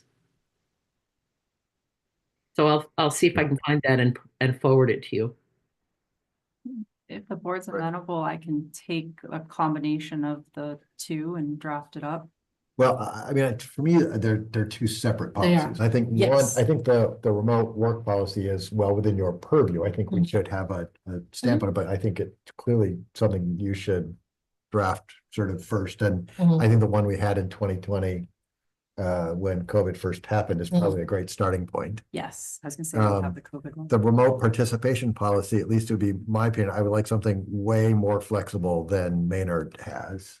Yeah. And I don't think anyone needs a reason to be remote other than I'd like to be remote tonight. Because I also, once you have reasons, then you have people who need to prove reasons, and I don't feel a need to know why someone felt they needed to be home. I don't want someone to say, I was having dizzy spells or, I didn't get around to shuffling my sidewalk and I'm too embarrassed to say that, or, I think remote participation has been, as much as I like some in-person stuff, I think it is always easier for me to do remote participation, especially meetings that I'm only tangentially involved in. Mhm. It is easy. I can't make it. I don't want to come into all FinCom meetings, but sometimes watching remotely. And I think watching remotely especially stops some open meeting law violations, because if Peg, you and I and Chris all remotely watch FinCom and don't say anything, we're not even able to see each other's faces to think Right. that that's some sort of open meeting law violation, where we could be sitting in a room and accidentally go, and then somehow someone gets upset because that communicates to Peg that I'm already opposed to that or something, or a thumbs up or a clapping or anything like that. And I think, with the age of some of our volunteers, driving at night, especially in the winter months, I think you get people who can participate. And so I don't want to have a list of what allows you to remotely participate. And I also don't think that we should require a majority to be physically present. I think some committees could just do remote meetings. I don't think all meetings need to be physically present. I think it has to be properly posted and we have those sort of things. But, if planning board wants to meet all remotely and a majority of planning board members vote that, then have remotely and have them use a Zoom session and have the public, if they want to participate, just has to click on the Zoom link. Unfortunately, if the governor's current COVID law or, Right. expires at the end of March and they don't put anything else in place, we're back to having to have a physical quorum in the room, which Yep. is unfortunate, I agree. And so if it's permissible, I would love to have some sort of motion from us to add the town's comments to that list so that, It's I, you, it's I, it is I, okay, it good. is I. Mhm. Peg's volunteering. Oh, no, that's not what Yeah, it is the letter. Okay, yeah, fine, I. yeah. Mhm. Okay, I'll save that then, till we get to that point. Yeah, I mean, so Kristen, if you want to work on the remote work policy, I think with what Lexington has, what we have from COVID, it shouldn't take that long. And again, I don't want it to come down like we are, the hovering group of, well, you're gonna go home today and I expect you to work and you need to prove to me that you work. Because we know that all our employees do, but in that rare event that something happens, I would just love to point to say, well, you told me I could go home, but you didn't tell me I had to work. Well, just so you know, the way we've been doing it is, whenever possible to take work home and to please tell us what you're going to take home. And if you have nothing to take home, let us know. Let us know one way or the other, because Okay. we probably could find something Yeah. that, can be you can help us with even. So that's how we've been leaving it. I mean, the remote participation, I mean, I don't want to put a lot of effort into it until the We got- state decides what Yep. they're gonna do, Yep. so maybe we kind of sort of maybe put a pin in it until Yeah. the end of March, but we have to have one. I mean, bottom line, we have to have one. So that needs to get done. All right, make a note to revisit those sometime in March. All right, so the next, talking about policies, discussion regarding contacting town council. This was put in play pre-Kristen, because unfortunately we had a number of people who would just call town council and not bother to seek permission or not tell us why, and then surprise, here comes the bill. So, I think we need to update that. It has Margaret's name on it. We need to remove it. It also calls us the select pen, so that needs to be updated, but we just need to make sure that there are no surprises when you get the bill, that the process is being followed, and if there is a request to talk to town council, it follows that, and if you don't, then I think the policy said you fork over the money, correct? Out of your budget, I believe, or personally responsible. Yep. Yeah. And really, I think it's not a bad idea to spruce this up, send out Mhm. another reminder to boards and committees. It has been now 6 years almost, I think, since this went out. It looks like it was a 2000 or September, so sorry, 5 years. 2019. So it's been a bit.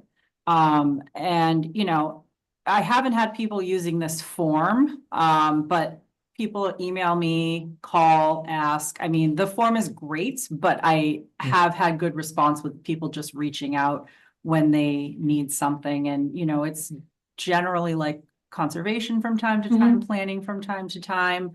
But I think all requests to speak to town council should get funneled through the town administrator, just because otherwise I don't have a cost center necessarily to assign something to. Well, and that's just it. I mean, you're trying to reduce the legal budget, and all of a sudden, if there are calls that are made that no one knows about, well, not saying that someone's going to incur $25,000 of calls, but, here, there, and everywhere, it adds up. So if, we have these policies out there, then we need to follow them.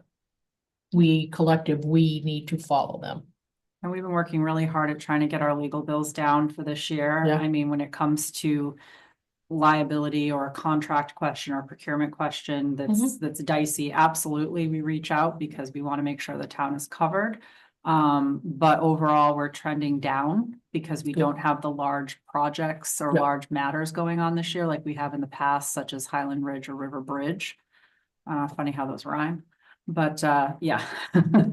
So those are gone. And that was really what was eating up a big chunk of the legal budget. So we were able to cut back on that a bit this year. All right. So can we maybe get a time frame on, hopefully we still have the Word, oh, actually, Dee, you have PDF, so you can just un-PDF this, correct? we have maybe, can we target end of March, Sure. for this to be updated and whizzed back around? That works for me. All right, so I'll add it to, I'll pick a March calendar. Legal counsel review. Any other questions? And then this isn't only does things that report to the select board, so those independent commissions. Of like, Board of Health, Board of Assessors, Town Clerk. All voted th- ones. Right, they can still go to legal all on their own without having to go through it, and then they pay it out of their budget. Nope. Every request for legal has to go through us because we pay the legal budget, the contract Right. or the agreement with town council is Yeah. through the select board and the town administrator. Just the opening line of the procedures, only departments and boards that report to the select board. Oh, procedure. so yeah, that should be, So we we need to should clarify spiffy that up. got it. And I think you'll find that there's also support from the lawyers saying, if you tell lawyers. Only if you get this approval from me, are we gonna pay the bill? Because if they talk to someone about the town, it's not, I mean, I have vendors all the time who will like, oh, this was ordered by so-and-so, and I'm like. I have a list of authorized people who can talk to order things, and that person wasn't on the list. I'll Correct. gladly send your products back, but we're not paying it. Yeah, I mean, even the chiefs, when they have a legal question, Yeah. they call me and, you know, if things are easier for them to explain, I'll say just Yeah, yeah, CC me on yeah. it. But I mean, I'm always on the contact with legal, yeah, so. and I think that's fair to go back to both legals that we use and say, if you get a call from or an email from, Mhm. please call me first and say, did, and I Right. can say yes, or I can say no, which means, hey, you can take that call if you want, but don't you dare bill us for it. So I think that there needs to be equal Okay. communication to them as well, to be like, no, no, no, no. Right. Okay. Okay. All right. So Mr. yeah. Scott, really, the next two are yours. Chris, Oh, on the policy? Um, I- I'm, I'm up for updating it if it seems like it's been a while. No. I mean, we need to probably even have sort of a, where you go through your policies every so often. You Yeah, know? it does occur to me that I have the book of policies and I still have that giant book of policies, Yeah. and if you think if there's, let's say, 30 policies in the book, every 3 or 4 months, we probably should grab one and that's just not a bad go idea. to the next one and then go to the next one. Cause sometimes you won't catch a policy mistake until the barn, the cat horses out of the barn, horses out of the barn is the analogy, right? Yes. I don't know if we can go there. And so I don't know how we find I'd hate to have a policy on our policy reviews, but like, just if I mean, they start at the front of the book and work your way to the back. When you get to the end of the book, start again at the front of the book. And if we did one every 2 or 3 months, and some will be, this still looks great, it will take us 5 seconds, and some will be bigger reworks, and hopefully some will be like, this policy is silly, let's just make it go away and have fewer policies. Well, it's kind of like, Smaller Eric, he's got government. to go through all that for his accreditation, all his policies. He's Yeah. got what, 175? Right, I was just thinking Just- select board policies, never mind, Yeah. police, fire, board of health, assessors, clerk. One way that makes it, I think, easy to do, and I'd love to do this, you know how we did the employee policy manual where everything was in one book? I feel like we have a lot of loose policies. I'd like to actually have it in one Word document, so that way you can it's searchable, table you of can contents. edit it with a table of contents. Then it's also more of a living document, because Yeah. you're looking at it and you can update it when you find mistakes. So one of the things that AI is good at Ah, is if you feed all your policies Mhm. into an AI bot, like, this is not feeding a chat, you have your own version of the AI on site, but that people could pull it up and say, show me the policy on X. And I'm finding that sort of, we don't have one at work, we're looking at one even at my office, but that, so many people, I mean, I was trying to find IT policies, and someone asked me the other day, where's the IT policy at X? And I'm like, well, I know it's in one of them, but there's 18 IT policies, many of which are a dozen pages Correct. long. If I had a bot that I could just say, show me where the bereavement leave policy was, that was one of my questions earlier today, not in the IT, but there's a cost associated with something like Yeah, that, but then again, it's good, easier for not just you, but any employee, anyone in town could say, what is the town policy on X, and save us some time and energy, the number of questions I get asked, things I'm sure you get asked 100 times more than I do with our Right. policy. I'm scrolling through a Right, yeah. file folder with 30 I know, or yeah. 40 individual documents in Yeah, it, so there's that a, would be um, helpful. I'll get back to us on that. There's the free version that we're testing at my company, Yep. and then I can't. Yep. I know Google has Um, one, but there's also another one that's out there that's the free version that, Right. yeah, you just dump, like, kind of like Copilot. Right. You dump and it comes back pretty. Yep. So I will look for the name of that, And then I'll tell you AI all the horror bot. stories, what happens if you do that wrong. I was So just you gonna think say, something I goes, get a little but- nervous but there's a way with to- AI being so new, but if there's a good program out there, I would Yep. certainly be willing to look at it. Well, the thing is that, you know, we could always test it and grab a Yeah. couple old outdated policies that we don't Well, or use and, Put it in or, a test environment. See or what it yeah, or does, just yeah. take two and throw it in and see what happens instead of, here's your gigantic binder of them. All right, I will get back to us on that. But we Broad spent, name. personnel spends an incredible amount of time putting that manual together and literally it's now online. Yeah. Yeah. One link, it's Yeah. searchable, we refer to it often, so. 2.5 years. Yeah, I have a, can I ask a question? yeah. MASC is the group that does policy for schools. Is there a group that, you know, can help with policy updates for government, for towns?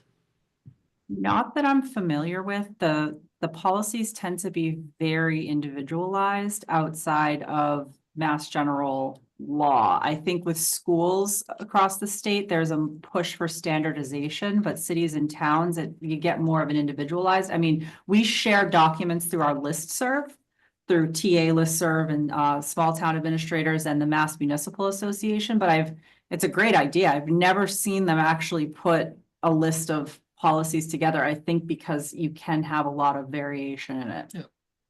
Well, and keep in mind too, that it's only going to be as good as the information that you put in, so that if we have a policy that's 20 years old and it's in there, it's gonna spit you back. I mean, the technology that we use, we put all our data in and Scott could literally stop it and say, hey, I have a question, and it sounds like a podcast. And Yep. people are talking and it just goes in and goes, great question, Scott. Here's your answer. Yep. So it freaks you out a little bit. That makes you want to like shut the light off and close the door and not come out. But it, you know, that's just the way that everything is going. So I will find that website, that free website. We'll give it a roll.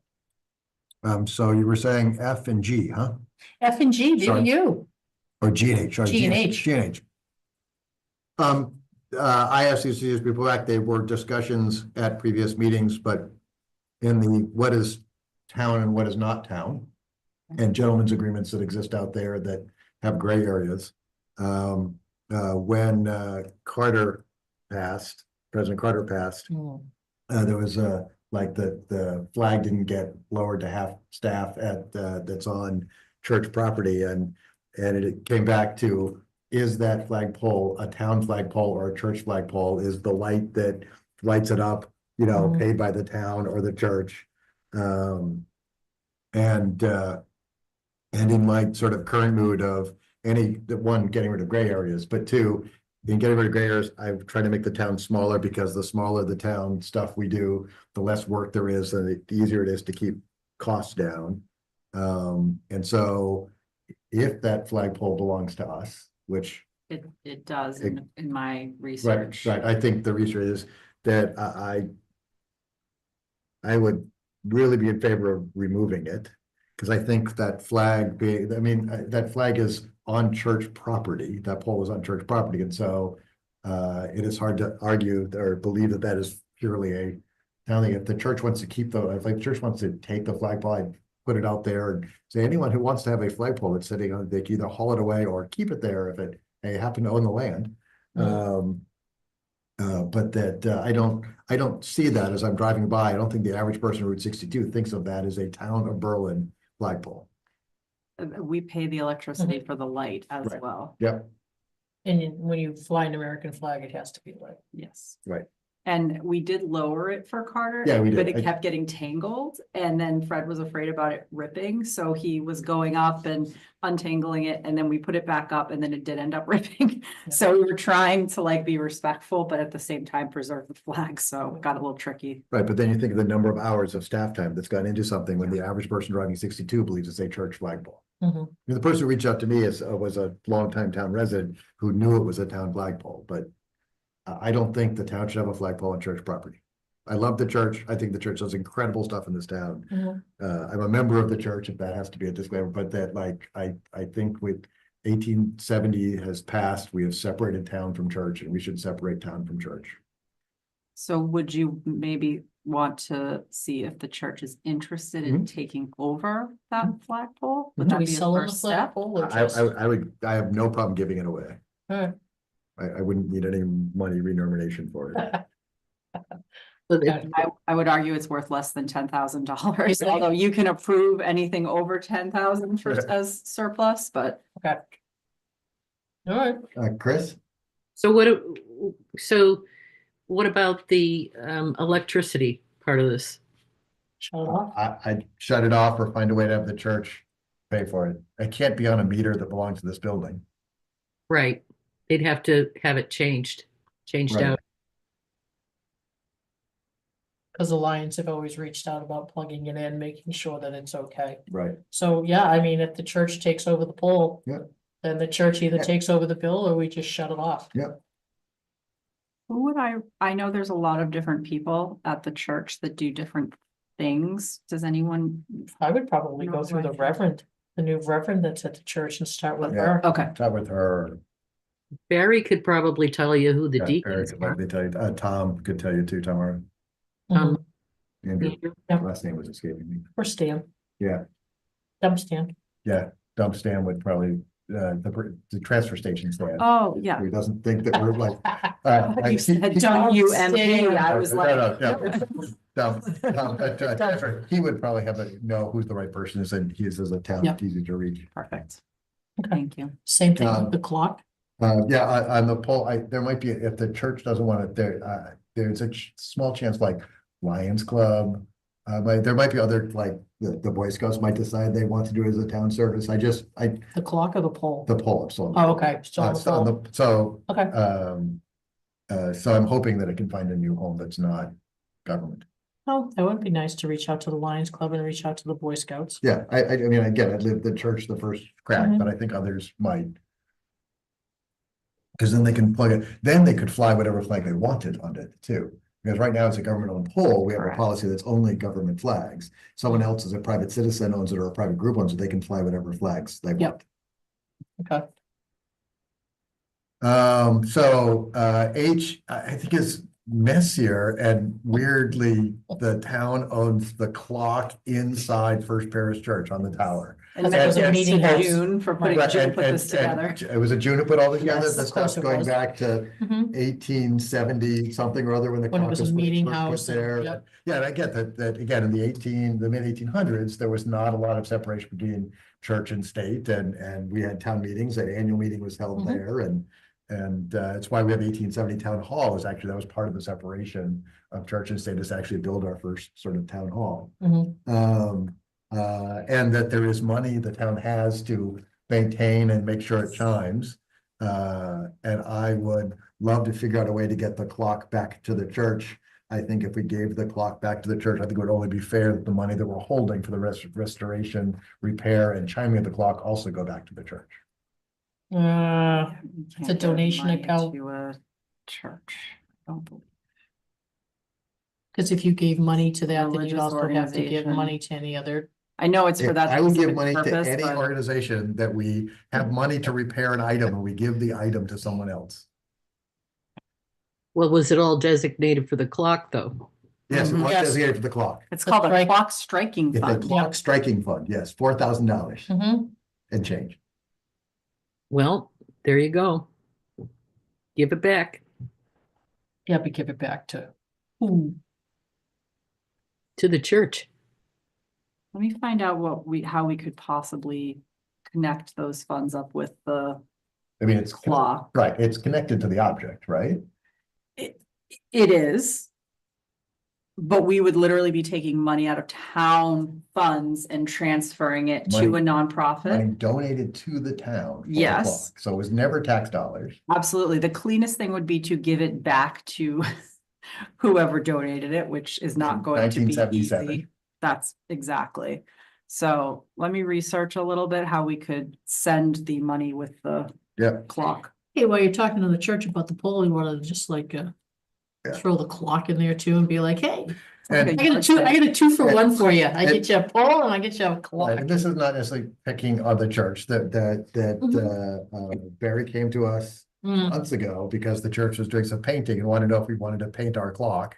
And I think that's when I learned that the clock didn't really belong to the church, it belongs to the town. correct. And it's been sitting in the back of like, I should get back to this at some point. And so when the flagpole came up, it's like, oh, let's Yeah. do a twofer and talk about two little things. And Right. if I find other places in the town where it's unclear whether we own it or don't own it, I will go back to, let's find a way to not own it.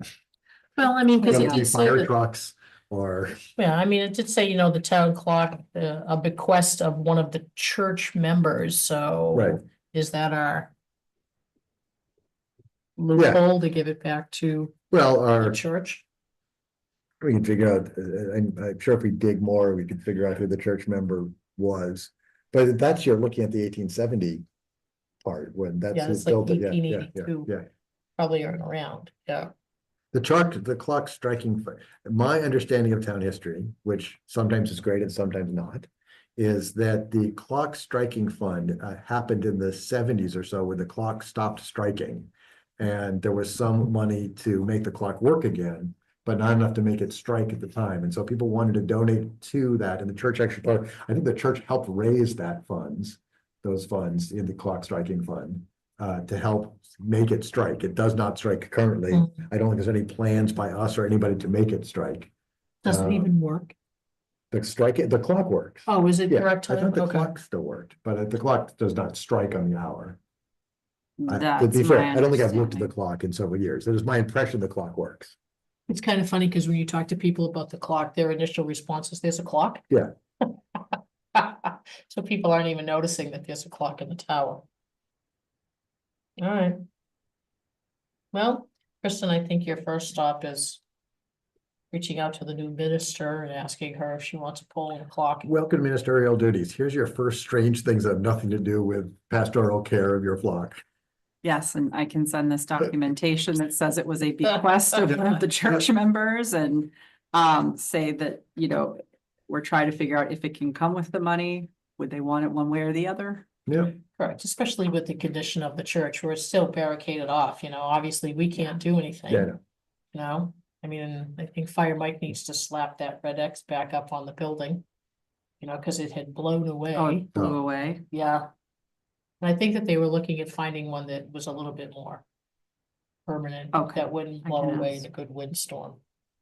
The better solution is that that there's some magical way to fix it, because I think it's a cracked beam, which is never an easy thing to. No, and fix. it was my understanding that, kind of like, oh, the beam's cracked, well, let's look around and see what else we might Right. find. So if you're up there fixing one thing and you find four other They'll have a things. septic system that has to be replaced, since that was already on this meeting Yeah. tonight. Okay, all right, well, more to come. Yeah. Kristen, just whiz it in when your TA report, if you hear back from the minister on that. All right, and then the last one is something that we kind of sort of talked about. So Scott, this is your eye. Mm-hmm. Look at this, we'll go back to this, although I think, Chris, you alluded to this earlier too. When I look up there, that's where Chris is. It looks like I'm looking in space on the YouTube stuff, but, yes, I think we should, talk to our legislators and post on that thing that we really strongly support, not only hybrid meetings, but entirely, online meetings where such body decides that's their best way of meeting. So should we ask the other boards and committees or just assume that we're going to speak for them and say that this is what we want? I don't think we need to speak for them in that several of them still do all entirely online and non-hybrid meetings. And because they do that, I imagine they're in favor of continuing Okay. to meet the way they're preferred to meet for the last 4 years. No, just want to make sure that someone says you didn't ask. Well, but it's also, I don't think we're prohibiting someone from meeting in person. No, it would be an option if Right. people wanted to use it. We're certainly not requiring people. We can't, we don't have the staffing to require hybrid meetings. Right. I would love to say that we could, but you know, Brittany doesn't have the personnel, and when we advertise for the position, which we likely will be doing again soon. It's kind of temp work in a lot of ways, you know, folks come and go. And Brittany really only wants people who can actually use the equipment, running the equipment, because otherwise we have malfunctions and things don't get recorded properly or sound issues or what have you. Or So, people think they're having a hybrid meeting at the last minute, they don't, which is also problematic. right, exactly. So Mhm. we're trying to balance the having the meeting and not having technical Right. issues. So, but I think that it could certainly come from the select board as, you know, the CEOs of the town, and just say, you know, on behalf of the town, we would like to see this continue. Yeah, we just make it as short and sweet as that, Mhm. because it's all gonna Yep. fall back on Dean. I don't want her writing an 85 No. paragraph letter to Yeah, us. we support the continuation of the COVID era, you know. Okay. Yeah, we can make it simple, Right, if that works for everyone. Like 3 lines, yeah. Well, Yeah. this had come up because Lynn Ryan had asked me to bring it up to the select board to please write something to our legislators to say that they would like to continue, ZBA would like to continue with having their virtual meetings. I'm just trying to, my pause is how to add a tiny bit, like, you know, for, you know. Zoom- Forever. Well, no, one, forever, but two, online meetings tend to have better participation. Online meetings, people can participate in if they have childcare issues or driving issues or other Health sort of issues. health issues. I would we just say generally the support. the flexibility Right. that a hybrid slash, Hybrid and all online. I think all online is, I don't think they have to be hybrid. yeah, because what is the definition between hybrid and Zoom? I think they're used interchangeably. Hybrids for both. But, right, but like this meeting here is hybrid and that Chris is participating from online and we're in person. I think an entire Zoom meeting, you know, we're Everyone's also, gone. we're also, Okay. you know, and I'm fine with like when we're entirely in Zoom, we have to do roll call votes Mhm. to make sure that things are done. And in larger groups, a 3-person group, that seems weird, but Yeah. but that there are definitely some more rules.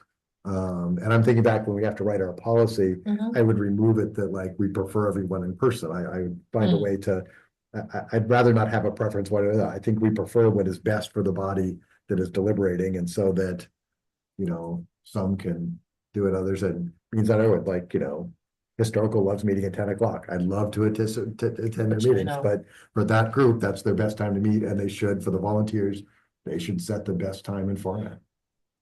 Okay. You need a motion or anything on that? No, I think so, since we're. Sure, asking, if you're asking to write Chris, a letter, If we're yeah. asking a letter, it should be a motion, because the only, and Kristen do things at the motion of the board. I move that we write a letter to our members of the legislature encouraging the permanent use of hybrid and online meetings. And I will second it, but could we add even a copy to the governor? Oh, yes. Oh, sure. That's a great. Thank you, Chris. any other need for discussion? Probably not. All right, all those in favor? Aye. Aye. All right. And with that, boom chakalaka. We are done. So, Nope. oh, no, sorry, we went to wrong page. Board's questions and liaison updates. Scott? I am sadly out of town for a work meeting on March 3rd. You're welcome to have a meeting without me. I might look at the agenda and ask if there's something really important to me, if that could be either moved forward to the 24th or postponed to the 10th. Probably mostly around budget stuff. At least recommended budget stuff. So the only thing right now on the 3rd, we have a poll hearing. And then Kristen, do you think, I think we just moved it, we just kicked it like a couple meetings out about the septic issue. Do you think you'll have anything by then? I don't know. All right. Probably but we can wait. I Yeah, think but we were septic, talking. I mean, I might have opinions, but septic issue, if you have that on the 3rd without me, I'd be fine. I think the next meeting was the one we were gonna really dig into. Yeah, The the 24th, budget. we were gonna try and hold void of anything else unless it was critical on fire. So that we could invite FinCom and then we could just have budget fun. On the 24th. Cause we'll 24th. have the schools in by then and maybe a little bit better idea of where we are and how much the town is in the hole. 24th We'll of keep that February. cleared up. Chris is talking. 24th of February. Yeah. We'll probably start again at 6 because we have to Executive finish up. Actually, it looks like we might have 3 department head contracts on the 6th, and so we probably think that it'll take an hour again. Hopefully we can do all 3 in an hour. We can have you come in first, Kristen, and do fire Mike and Eric. Yeah, because that won't require the chiefs to be there. That'll be the first time that I'm presenting you with a request for Right. them. So it'll be more just an overview Yeah. and let you guys chew on it, and then we'll come back and discuss it again. Okay. All right. And sorry, so Scott, you won't be here on the 3rd. right. No, okay. And then we're thinking of budgets again. I am, and I've given the list to Kristen, but really anything that I don't think we are legally required to be doing, I'm planning on putting into motions to zero out. All right. And so that comes to about $2 million. It will make a lot of people not happy with me, I'm sure. I don't know which ones are going to pass and which ones are going to fail, but if you really want to the sad thing right now is that if we cut everything I want to cut, taxes still might go up between the lowering of commercial values and the increase for the schools, but I think we owe the people a serious attempt at shrinking government. Well, I mean, think about it. There aren't many options.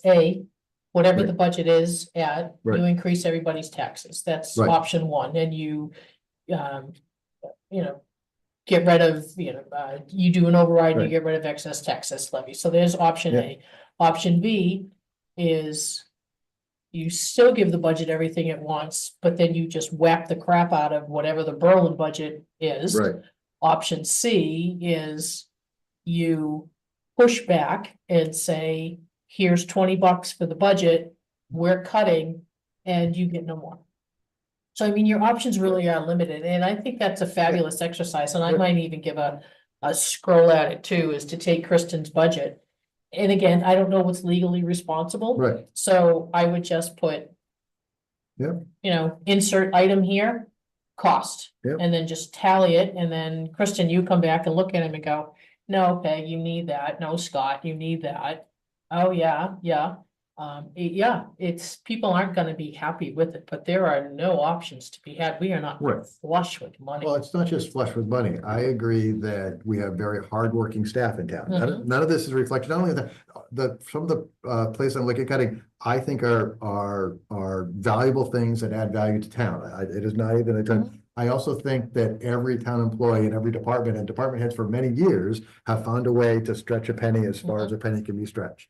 And so asking staff to, cover more things, whether it be unfunded state mandates or not, find a way to get that paperclip from 10 cents to 9 cents, there's probably some things out there, but not anything that will be significant enough to impact the budget. No, because I mean, the employees have already done their, I mean, we saw that, I forget who was presenting at the last Yeah. FinCon meeting, but they said, oh, we zeroed out this line because we didn't use 200 over here, so it's, so they're already doing that, so, you buy one less ream of paper, $50 isn't gonna make a difference Right. at the end of the day. You have to touch your largest budgets, which unfortunately are public safety. Yep. That's where you have a big impact, but the result of that is going to be increased response times for Mhm. police, fire, and ambulance. And, Can I ask a question?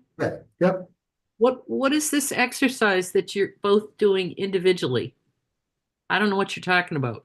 I'm taking the recommended budgets from all the departments for the town of Berlin side and trying to find a way to do substantial cuts. And since you And- said and- that, and I I'm trying will to- copy you. Right, and so I am purposely being vague because it's not a budget hearing and I don't want to be doing deliberation. I shared my list with Kristen solely so that she can be more prepared when we come to discussions. So she's that should not be sort what of we caught should be- off guard. We should be doing this together, not Mm-mm. individually, or Right, not at we- all. Right. We are doing it together, starting next meeting, like we do the normal budget side. This is part of the normal budget process. So you're Because gonna I be, plan on you're being gonna be, disruptive during the budget process, I'm giving people some heads up. so you're going to bring these to the next meeting as suggestions. No, as we go through the normal budget process, I'm going to introduce motions to change the recommended budgets to 0.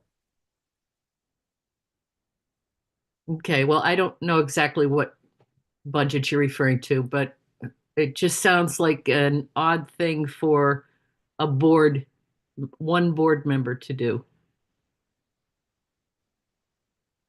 You know, you could bring it up and ask and see how far you get. I don't know. We need to be on the same page. That is the purpose of the next several budget meetings, like it is every budget cycle, yes.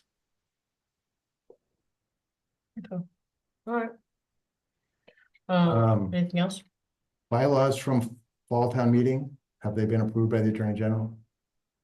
I received, did we get a letter yet back from, did we get one from the Attorney General recently? Or which one? Bylaws from town meeting? No, I'm aware. We'll follow up with Okay. Eloise. And like May town meeting, we've already had those sort of approved, right? No, I don't believe so. Okay. Because we sent the one in about the recall, right? That had to go. I sent that in, they've already, it's in process now, they've submitted it. Oh, cool. Okay. There was a delay though, I know for May, given some staffing issues, so I will check and see what's going on with that. I was reminded because the Historic Society changed their page, their main photo on Facebook, that the people have not noticed the Hearst House has been restored and Mhm. completed as sitting at side and has a beautiful wreath on it. So they managed to get some incredible lighting on it, at least for the photograph. I don't know if that's there permanently or not, but it was really nice to see. And then I was thinking tonight, only because we talked about it at a little bit of executive session about sort of your goals, and just at every meeting, we tend to add some things that aren't necessarily long-term goals, but are short tasks. And something I do at work is trying to keep track of just achievements over a period of times that might be beyond goals. Just an encouragement, not a command by any stretch of the imagination, but you might sometimes find it beneficial for not only just you, but sort of other department heads to just keep a list of like things they're most proud of the year. And it's easy to do that as an ongoing thing instead of reflecting back. I just had an exercise at work where someone asked like the big things we did the previous year, because I'm in the budget cycle there. And I have a decent list, but I had to go back to some databases. It took a lot more time to retrospectively figure out what I thought the biggest things of the year for than do it in real time. And it's probably a good thing. And those listening at home, it's generally a good career thing as a whole to keep track of all the things you think you've done well, so that when someone challenges you at work someday, not that this is applicable here, but just it's a good idea to have an achievements list. In that vein too, when you're asking Yeah. about the goals, I think I will give you also all of the other large projects that are not in my goals that are bogging me down. Yep. The skating party. I heard from a lot of people potentially that was generally a fairly well received and an event. I know there are a couple of logistical things that if it's done again, we'd have to try to look at doing differently. I know you had concerns about a chainsaw used for cutting the ice versus an auger. Personally, in the grand scheme of things, I think it's a tiny thing, especially if the concern really about chainsaw that we all had about chainsaw is the damage to the environment. And if it's a conservation commission member doing it, it can't necessarily be that bad. But the upside of that could have been, or maybe was, that the thickness of the ice can be visibly seen by anybody because the chunk is cut out and sitting there. But we can look at those things if it comes back for next year. It was the requirement of the insurance company, so Mhm. that's why I was concerned about it. Plus, there's apparently items frozen in the pond Mhm. that should be removed so no one can trip over them. Right. Or at least stick something on it. Right, or a question we could ask next year, because it didn't occur to me there were things Me either. frozen in the ice, and so we'll have to look at that for next year, if it comes back. That was sort of my list. Chris? I'm just gonna bring up another policy that I had brought up months and months ago, which was town property, use of town property for private events. And we said, yeah, we'll put together a policy. It had to do with that birthday party at South Common. And I think we do need to have some kind of a policy for that, how to do it, or if we're going to do it or whatever. It is on the list. I know we noted that after the last meeting. We'll try to see as soon as we can get to it. There's just been a lot going on. Mhm. Yep. All right, rec, is Thursday, energy, unfortunately I skipped. So I was over at the ribbon cutting for West Street Tavern. Great number of participation. Meg was, Representative Kilcoyne was there, Senator Kennedy had sent one of her aides, so it was just a nice turnout for them. Concom Maplewood has come up, so I know that they were talking about a delivery of soil that has gone up there, so I guess my question to you, Kristen, which I'm sure is going to come up, is once again the trucks whizzing up Ball Hill, or Barnes Hill rather. And I know that the residents had come before us before that they're looking for alternative ways to get there. Every road in town has a small bridge on it, so whether they come down Jones by the dump, there's a bridge. Whether you come down South Street, there's a bridge. Whether you come Crosby, there's a bridge. Those So- have weight limits, right? Hmm. Those would have weight limits? I don't know if they do or not. Okay. I drive over them and I couldn't tell you if there's a sign that talks about a weight limit or not, or just tells you what river it's crossing over. So I don't know if you're going to run into the same situation where you can't send a full truck up Linden because of the weight limit on that bridge. So I'm thinking before the neighbors call and say, find an alternate route, because it sounds like from Concom that the trucks are going to be moving. That we just get ahead of it. And if there's no viable route through Berlin, I don't know how you get there. I would hate just to pass the buck and say, so sad. Northborough, we're gonna send them up the other end of Ball Hill, Yeah, which I don't think you can do. we can find out about the bridges, but in order to keep them off Barnes Hill, that truck route is laid out in the settlement agreement. So unless we got that heavy commercial exemption approved by the state, we wouldn't be able to reroute Okay. them.